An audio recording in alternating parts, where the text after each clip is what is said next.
大家好，开始今天的分享之前，希望你能给人间烟火点个订阅，我将会分享更多优质的内容。对门来了一家天龙人，带着一个熊孩子。当晚我就收到了好友申请，并伴随着4条霸王条款。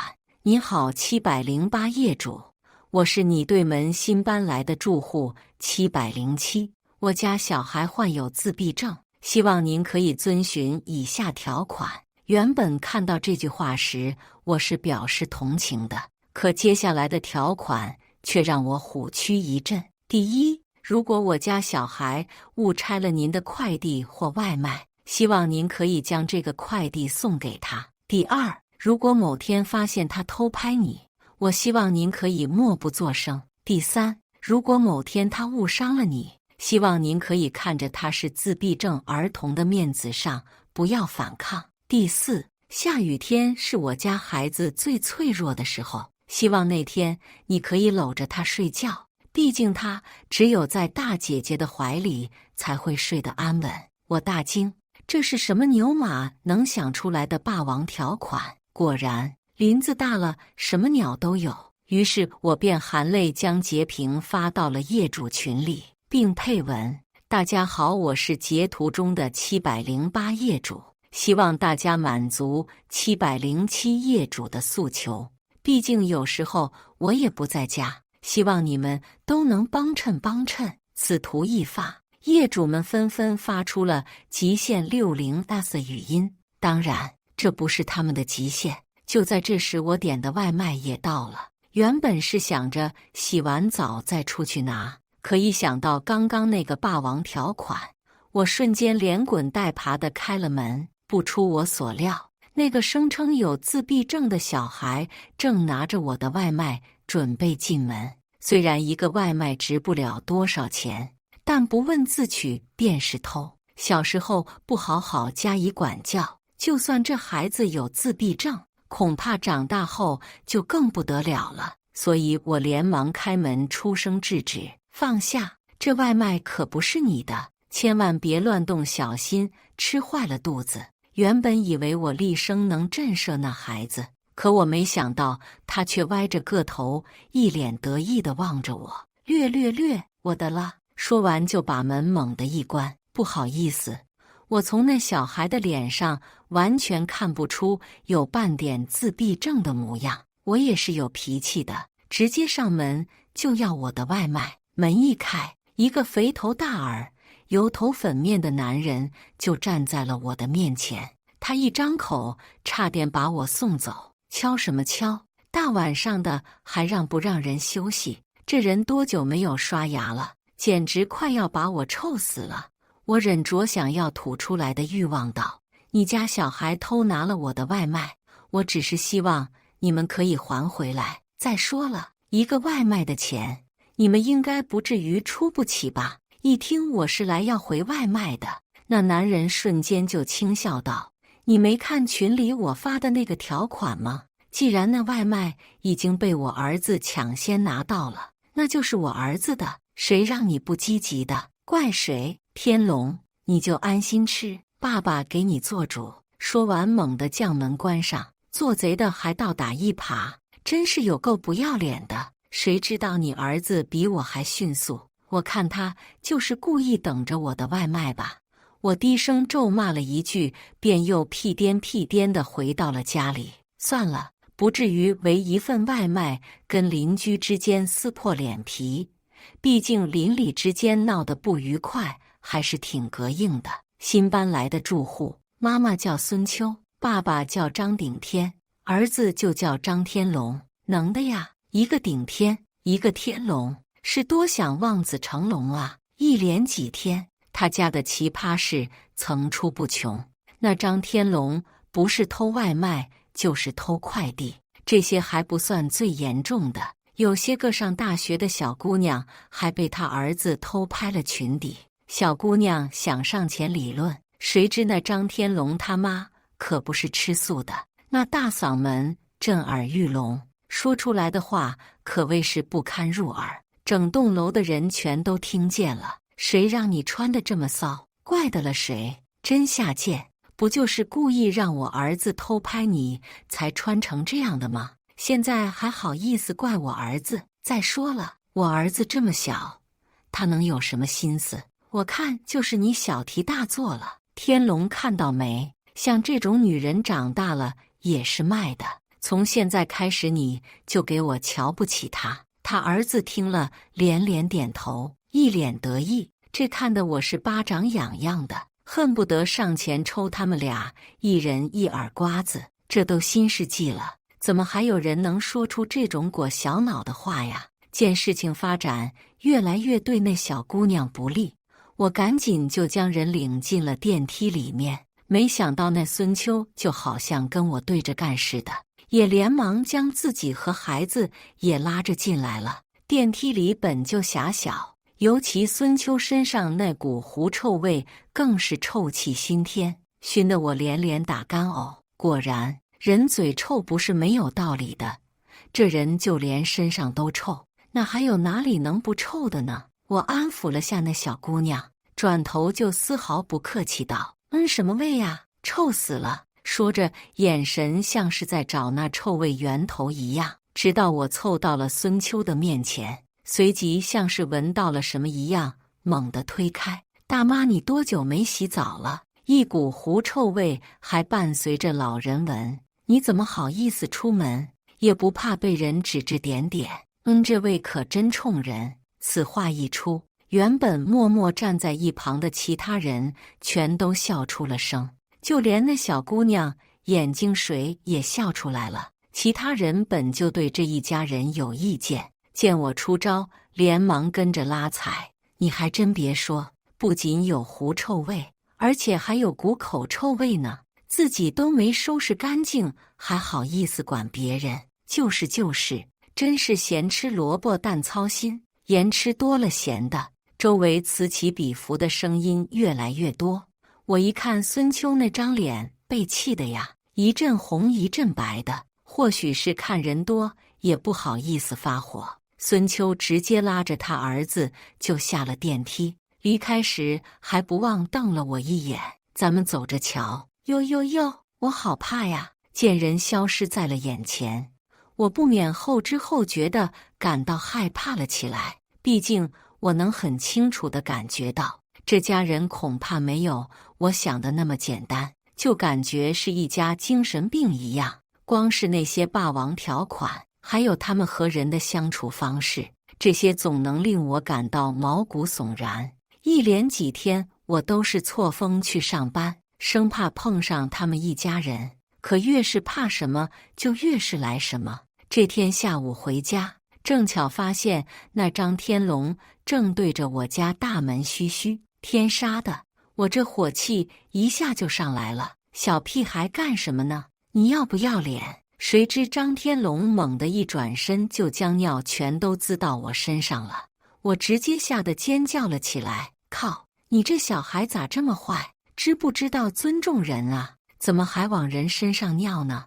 而张天龙听后更是举着扫把想往我身上打。你这个骚货！我妈说了，长得漂亮的全都是骚货，尿我身上就算了，居然还说长得漂亮就是骚货，这我能忍。既然如此，素质不详，遇强则强。我连忙将楼道里那还未清理的烧水桶全都泼在了他的身上，浓重的酸臭味瞬间弥漫在整个走廊上。哇呜！张天龙怎么知道我敢这样教训他？哇的一声就哭了出来。我也不管，将他提溜到太阳下晒干。酸臭味加上这热烘烘的太阳，那味道简直绝了。我站在一旁连连干呕。我可真是杀敌1000，自损800呀！要不是他家突然有什么动静，估计我还得再给他点眼色瞧瞧。但好汉不吃眼前亏，我连忙溜进了家里。不多时，我家大门就被敲响了。透过猫眼一看，发现来人正是隔壁邻居，一男一女像门神一样站在门的两边，好似我一旦开门就立马冲进来。但我又不傻，话也不说，就这么静静地看着他们仨。而他们的宝贝儿子一脸哭兮兮地站在他们身边，看样子是想找个说法呀。开门，你个臭娘们，居然敢整我家宝贝儿子，看我不打烂你的脸！开门，信不信老子报警抓你？我还是一样，一句话都不说。可门外的人恼了，打了个电话，不一会儿警察就来了。当警察刚想要敲我的门时，我猛地一把将门打开，一瞬间，一股尿骚味熏得在场人纷纷皱紧了眉头。张顶天看见我的那一刻，恨不得想上前抽我2巴掌，但碍于警察的面子上，他还是收回了手，随即推了推他的儿子，告诉警察叔叔：“是不是这个贱女人往你身上倒地烧水？有了狗仗人势的亲爹亲妈。”张天龙头昂得比谁都高，就是他，就是这个贱女人泼的。我一脸无语。不是大哥，你会不会说话？什么贱女人？你这口气怎么和你那三叔的脚气有的一比？警察听了一脸无奈，甚至像在憋笑一样。小姑娘，为什么你要这么做？你这样做，我们是会把你抓进去的。但我却一脸惊讶啊！我以为他在跟我玩呢，毕竟他在我家门口嘘嘘，还把尿滋到我身上。我以为他就是喜欢玩这些烧水，所以和他一起玩了。不信你看看我家门口这滩水渍，这就是他喜欢的证据。听了我的话，张天龙连忙解释：“不是，我不是跟他玩的，我是不对，他是故意泼的。”我摇了摇头：“不，你是想和我玩？如果不是，那你就是故意在我家大门撒尿。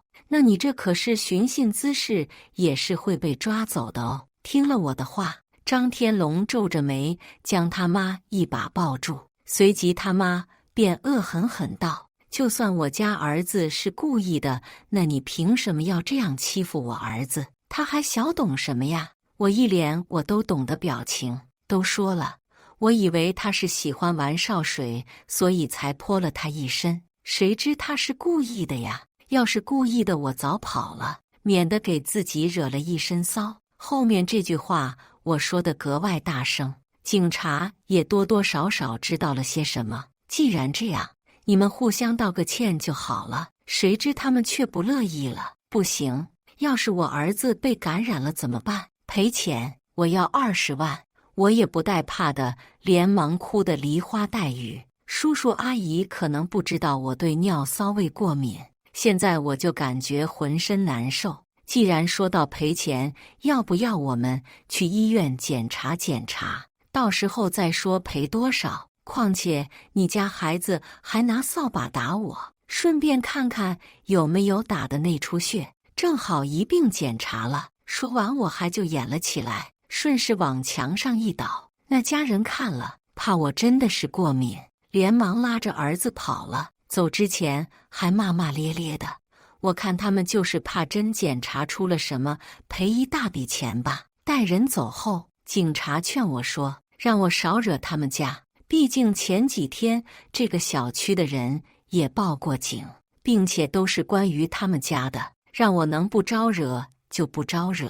可那又怎样？我不招惹他们，难道他们就不招惹我了？今天下班回家晚，饭都懒得做，还是点了外卖。有了上次的教训，这次我就专门守在门口，等着我的外卖大驾光临。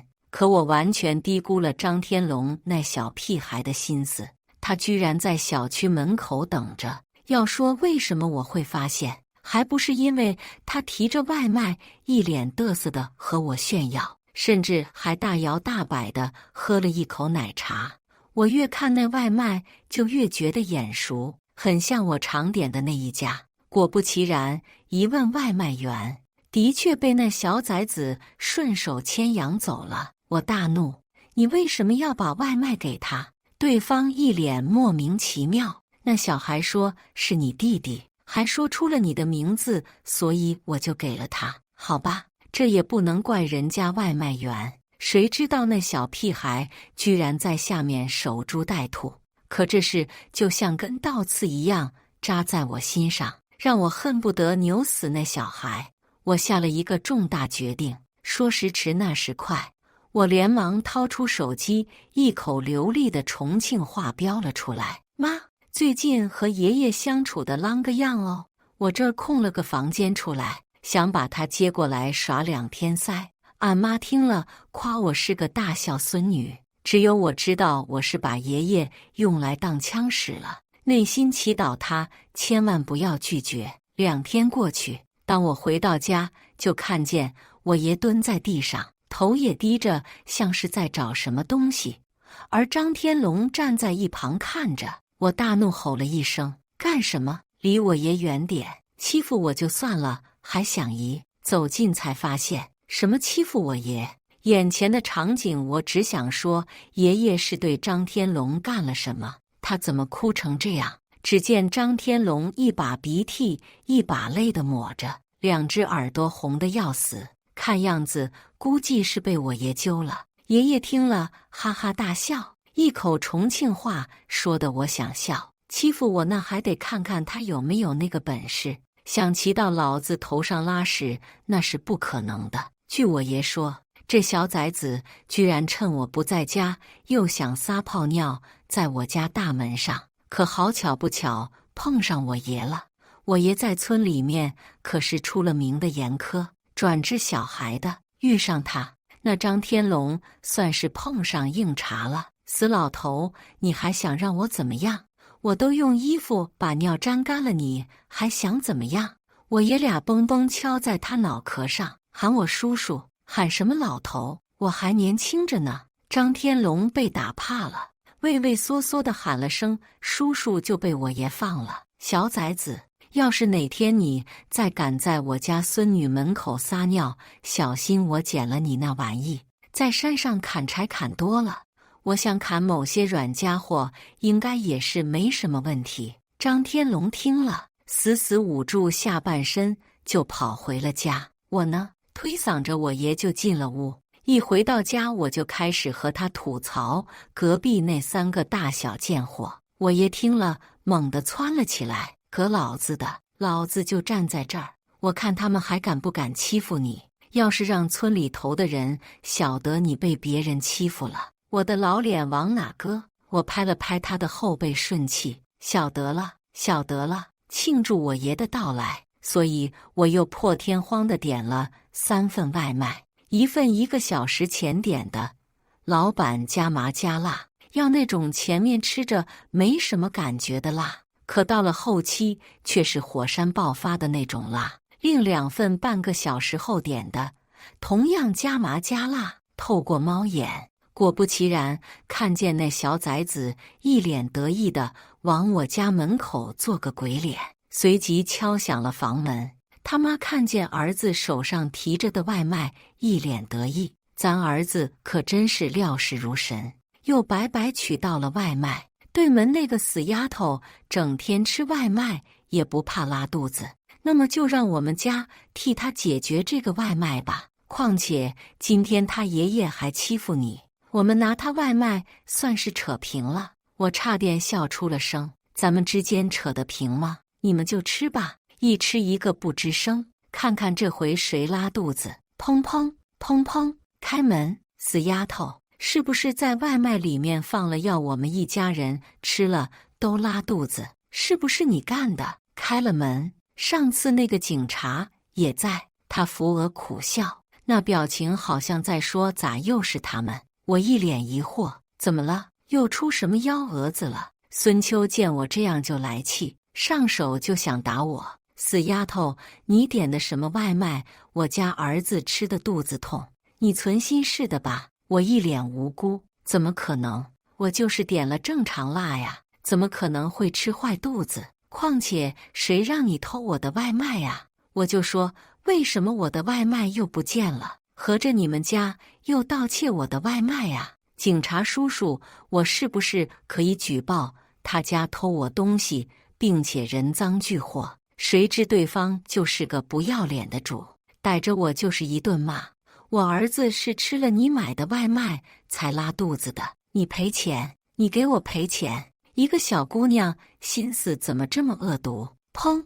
我爷一手拿着菜刀，一手提着刚杀的老母鸡，来到了门口。现在他这样子雄赳赳气昂昂的，像往年子的八路军一样，气势汹汹。日马的偷塞，伙食落到脚背上了，才晓得叫。老话说的没错，常在河边走，哪有不湿鞋？这不报应就来了，自己手脚不干净，怪得了哪个？说着还抽笑了2声。我一脸正气，警察叔叔，我不知道为什么他们家3番2次偷我外卖，可这次真不怪我。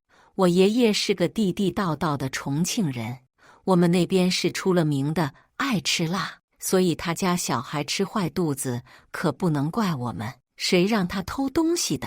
我爷爷一脸看戏，这个就当教训了，下次就不敢再来偷了。其他业主纷纷慷慨激昂地发言：是啊，是该给个教训，让他家小孩知道什么东西该拿，什么东西不该拿。对呀，就是现在就只偷些外卖、快递，指不定到了某天就开始偷钱、偷金银首饰。是啊，是啊，子不教父之过。一个当父母的连个孩子都管不好，那干嘛要生？这不是为社会培养渣子吗？大家你一句我一句的，搞得他们仨无地自容。我爷先开口：好了好了，把孩子带回家吧，别在这儿丢人现眼。散了吧，散了吧，这件事才算过去。可我没想到，奇葩事还在后面。情人节这天，我男朋友庄兰来找我出去约会，却不曾想被张天龙看见了。他气势汹汹地将我和庄兰拦下：你不能谈恋爱，我讨厌。这是我有史以来听到最好笑的笑话，但碍于男朋友在身旁，我只能忍着怒气疑惑道：我谈不谈恋爱关你什么事？起开吧小屁孩。谁知我刚到小区楼下，张天龙就拉着他妈再次将我和男朋友拦下：小伙子，我劝你和他分了吧，他可不是什么好东西。张天龙还在一旁拱火：对，她是个坏女人，你不能和她谈恋爱。我抬头一看，庄兰显然有些生气了，那拳头是握得嘎嘎响。我低声安慰了下男朋友，就冲着他俩怒吼了一句：你们2个存心跟我过不去啊！我谈不谈恋爱关你们什么事？自己家的事都没扯干净，就来管我了。随着吵闹声越来越大，周围也围满了人。怎么回事？707又在闹什么？这个月都第几次了，还不消停？见人来的差不多，孙秋开口就是造我的黄谣了。小伙子，你还不知道吧？这小姑娘异性缘好得很，我看到好多男娃大半夜来找她，关键还不是同一个人。我都想问问他妈怎么教的女孩，居然会这么讨男人喜欢。相信大家都知道黄谣对一个女生的杀伤力是有多么严重。就在我想反驳时，我男朋友将我拉到身后：像你说的，如果有很多男人对她有兴趣，那么我更应该牢牢把握她，毕竟她这么优秀。听到这话，原本焦躁不安的心情瞬间被抚平，可那找事的臭婆娘却还死咬着我不放。优秀？你是没看见她对那些男人谄媚的笑脸，估计你就是个备胎。像她这样的女人，老娘见多了。水性杨花，啪！一声清脆的响声从我身后传来。当我转过身，就发现我爷站在孙秋的面前，而他的脸上稳稳当当有个鲜红的巴掌印。啊，你这么会狗叫，是拜的哮天犬为师吧？我孙女有几个男人找，关你屁事？怎么会说是嘴巴抹了开塞露了？你实在没的事干，就去超市排队抢鸡蛋，看怪兽暴打奥特曼，看李白复活张翰。你男人守坟山，你当保安。你儿子半夜在那路边偷电线杆，老子一耳屎给你打到山海关。孙秋被打得眼冒金星。我也只是在说我看到的事情啊，你凭什么打我？难不成做贼心虚？我爷爷根本不理会，你福如乌鸦。命比昙花。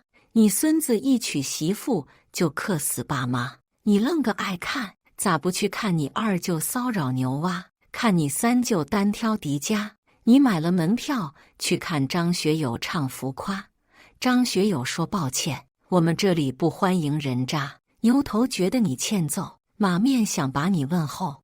你现在还没被人打死，都是你先人在天上拼命保佑。你人生失败没的男人爱，你睡在天桥底下盖麻袋，你垃圾桶头翻蛋黄派，你一天怨天怨地怨时代，你眼馋高富帅，你又痛恨白富美，丐帮都会把你这种垃圾拒之门外。老子数到3，给我滚！说完，不仅是我和庄兰，还有小区的其他业主纷纷瞪大了双眼，紧接着是一片哗然的掌声。这小老头嘴巴跟淬了毒一样，都说了不能惹重庆人塞，人均 rapper 哪个干得过？看看这母子还想拆散别个小情侣，惹到他爷爷算是踢到铁板了。孙秋母子被骂得一愣一愣的，当缓过神才一脸通红的离开，这皮可是让他俩臊得明明白白。我爷穿过人群来到我的跟前，小伙子，带着我孙女去玩吧，这2个闹事的交给我就好。我的鼻子一酸，谢谢爷爷。车上，男朋友问我为什么那家人要造我的黄谣，紧接着我就把这几天发生的事情告诉了他。靠，这么恶毒，要不然你来我家住吧，反正我又不在家，房子空着也是空着。我笑了笑，你新买的房子你都没住，就让我住了，算了吧。庄兰笑了笑，好吧，等我们结婚了就一起住进去吧。他说完就全神贯注地开着车，而我望着窗外那升起的圆月，不禁笑出了声。我相信今年的七夕是我最开心的一次。8月份的天气说变就变，这几天连下了好几场雨，又是打雷又是闪电，要不是有我爷在家，估计我都得怕死。砰砰，门被敲响，大晚上的，谁呀？一开门就看见一脸谄媚的孙秋和张顶天，尤其是张顶天，一张猥琐的笑脸直直盯着我，眼神还有意无意地往我胸上瞟。我一脸无语，有事吗？孙秋陪笑道，打雷下雨了，你又不是不知道，之前我在群里发过的。哦，是那个第4条款啊。第4，下雨天是我家孩子最脆弱的时候，希望那天你可以搂着他睡觉，毕竟他只有在大姐姐的怀里才会睡得安稳。我该他家的，还搂着他睡觉，我吃多了咸的，可看那小屁孩实在不像演的，我便答应了。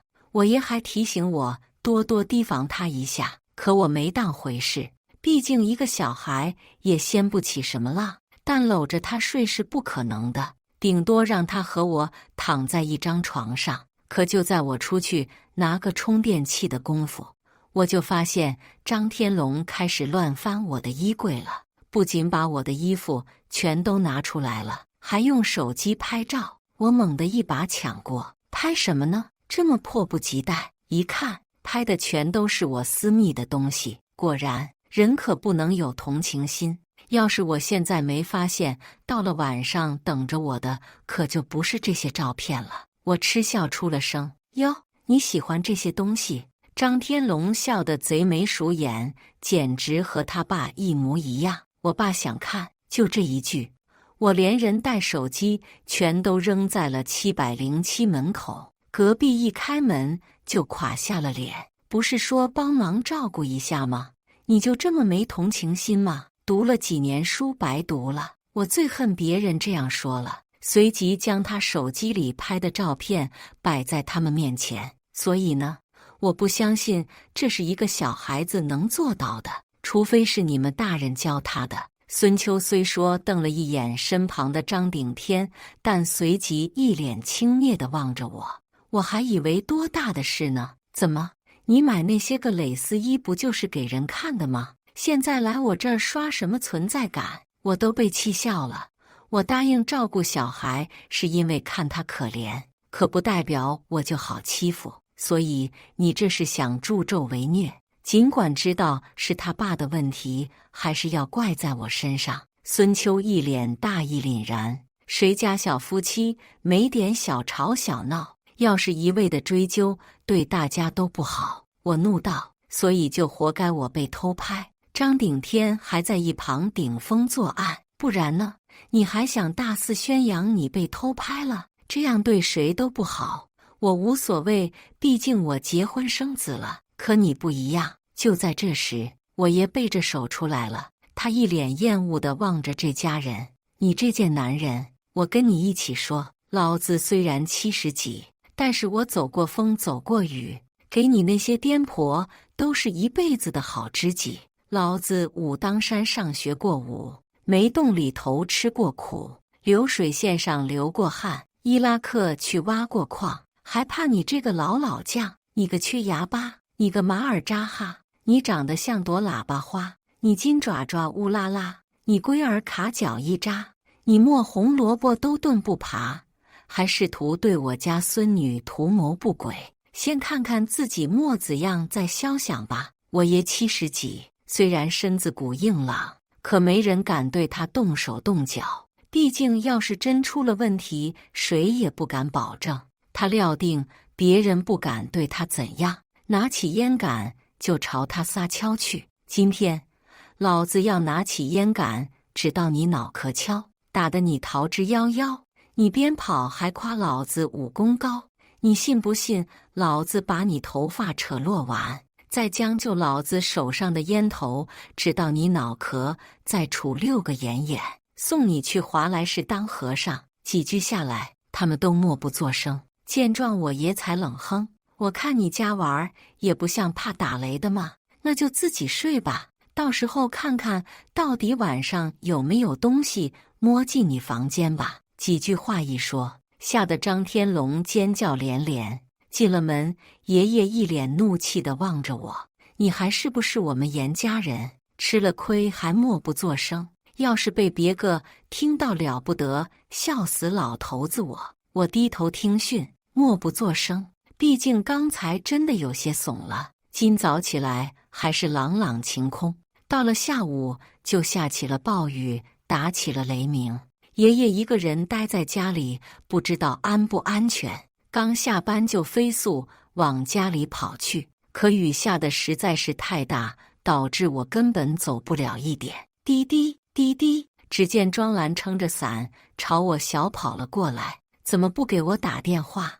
你是想没苦硬吃？我尴尬地呲着牙傻笑。庄兰一路开回了我家。就在我兴致勃勃地跑回家时，却发现家里哪还有爷爷这个人啊？咦，跑出去赏雨了吗？爷，你在哪呀？爷，和我在玩躲猫猫吗？庄兰来到走廊尽头时，猛地喊出了声：“严诺，这里怎么打不开？”我猛地朝他那跑去，发现爷爷被关在铁栏外。这里正好也是我上次带小屁孩来晒太阳的地方。我神情紧张，声音忍不住颤抖了起来：“爷爷，你没事吧？”爷爷。庄兰跑下楼去找物业拿钥匙。等人上来期间，我几乎是无助地跪坐在地上，而声音也引来了其他了。怎么回事啊，小严？谁那么缺德，居然将老人关在铁栏外？不知道下这么大的雨呀！我擦干净脸上的泪水。爷爷，你听得到我说的话吗？爷爷似乎听到我在喊他。爷爷动了下身子，缓缓转头向我看来。小严啊，下班了呀，让你担心了。我摇头。爷爷不好意思，让你受苦了。待庄兰把钥匙拿来之后，他就将爷爷背下楼，接去了医院。走之前，我看见对门邻居那一家人神情紧张地望着我爷爷，我想一定和他们脱不了干系。来到医院，爷爷便推进了检查室，开始做检查。庄兰将我紧紧抱住：“没事的，爷爷不会有事的。”我猛地起身，我得回去一趟。但是我爷爷这……庄兰像是知道我要干什么一样，点了点头。放心，这儿有我。回到家，我猛地敲响隔壁门。当门被打开后，我猛地一把拉开。张天龙，你给老子出来！老子不发疯，你当我是病猫？张天龙他爸妈怒道：来我家发什么疯？还不赶快去看看你家那老不死的！我恶狠狠地盯着他们身后的那个小崽子，是不是你把我爷爷锁在外面的？雨下那么大，谁听得到他的求救声？要是出了问题，我看你们怎么负责？谁知他们一家还咬死不承认。你有什么证据证明是我家小孩干的？我轻笑了一声，我刚才可没指名道姓是谁呀。你这么快替你儿子承认，心虚什么？张天龙畏畏缩缩地躲在沙发那，不敢看我的眼睛。你不说是吧？好啊，我打电话报警看看到底是谁敢害我爷爷，到时候把他抓进去好好教育一顿。或许在中国小孩眼里，警察叔叔就是最恐怖的。一听我要报警抓他，张天龙哭着道歉，我不是故意的，谁让他欺负我们家的？我只是想给他点教训而已，我没做错任何事情，没做错任何事情。但凡我今天回来晚点，我有可能就见不到我爷爷了。他还敢说没做错任何事情？张天龙的爸爸自知理亏，笑得贼眉鼠眼。算了吧，他还小，什么都不懂，你就别为难他了。我直接怒吼了出来，他还小，什么都不懂，你们就知道用这个借口为他脱罪。正因为他什么都不懂，所以你们这些家长更应该管教好他。他今天敢把人往死里关，明天就敢盗窃放火，因为在他眼里我还小，你们就可以原谅他做的任何事情。是不是哪天他杀了人，你们还要用他还小这个借口为他脱罪？见我咒他孩子张顶天瞬间恼了，你 TM 咒我儿子啊？你爷爷不 TM 没死吗？你在这瞎叫唤什么？老子的孩子想怎么教育就怎么教育，你管得着吗？随即我被他们赶出了家门。望着外面打雷下雨的天空，我想这可真是恐怖片开头的绝佳镜头。深夜，我的门外摆了一份热腾腾的外卖炸鸡。707有了动静，张天龙探着个小身板，四处张望了一下，随即猛地开门，将我门口的外卖提了起来。而就在此时，一阵大风刮来，门就被风吹得关上了。张天龙站在门外，刚想敲门，天台那就响起了声音。人都是有好奇心的，小孩也是。他迈着小步子往哪走？当刚踏上天台时，铁门就被猛地关上了。张天龙咽了咽口水，抓着铁门喊了2嗓子：“爸爸妈妈，快给我开门啊！我被关住了！”突然，楼道的灯熄灭了，紧接着像指甲挠墙的声音响彻了整条走廊。张天龙或许是想到了什么，连连哭丧了起来：“救命啊！救命啊！有鬼！有鬼！”而我刚洗完澡，穿着一条鲜红色的睡衣，打开房门，静静地来到铁门处。当张天龙看见我时，瞬间吓破了胆：“妈妈，妈妈，救命！我要回家，我要回家！”我歪了歪头，冷冷道：“都说人之初性本善，为什么偏偏你是相反的？你不是喜欢把人关起来吗？那你也来尝尝这被关起来的滋味吧。尝尝这无人问津、无人在意的滋味吧。”张天龙哭着：“我错了，我错了，我再也不敢了，我再也不敢了。”说实话，我是心软了的，毕竟他真的是个孩子，我拿他撒气又有什么用？可为什么一个小孩却这么招人恨？我打开铁门，朝他唤了一声：“出来吧！”可他就是不出来，躲在角落里瑟瑟发抖。我很奇怪，我就这么可怕？不就是刚洗了个头，洗了个澡，换了件衣服吗？于是我躲在逃生出口那，想着他离开了再出去。咔嚓，又一道门被打开，孙秋那大嗓门一开口就吓到了我：“儿子，你在哪？儿子。听到他妈妈的声音，张天龙这才撕心裂肺地哭喊着：“妈妈，妈妈，救命！有鬼，有鬼啊！”我站在楼梯口下，抬头望着这一对母子，心里骂骂咧咧：“有鬼个屁！心里有鬼吧，不然能被人关在阳台呢。”张天龙说着，就往我这儿看了过来，而他妈顺着张天龙的目光也看了过来。我瞪大眼睛，歪了歪头：“你们在等我吗？”此话一出，孙秋大叫了一声，拔腿就跑。或许是他们的声音太过惊悚，导致我都有些害怕。我缓缓回头，想看看自己身后是不是有人，可身后哪有什么人，除了我还有我。我低头看了一眼自己的打扮，的确蛮惊悚的。回到自己家里，我看着镜中的自己，挺性感的呀。这可是我为庄兰准备的礼物，有那么恐怖吗？自从那晚过后，每次见到707那家人时，他们都神经兮兮地四处张望，好似真的有什么东西缠着他们一样。这不，我提着炖猪脚下楼时，就听到有人议论纷纷，听说他们家招惹了邪祟。哎呦，听说小严爷爷住院那天，707那家的女主人和小娃娃都见到鬼了，这么邪门吗？真的，那天晚上我都听到了惨叫声，那声音简直了，太惊悚了。我一脸尴尬地从他们身边经过，我不是故意的，真不是。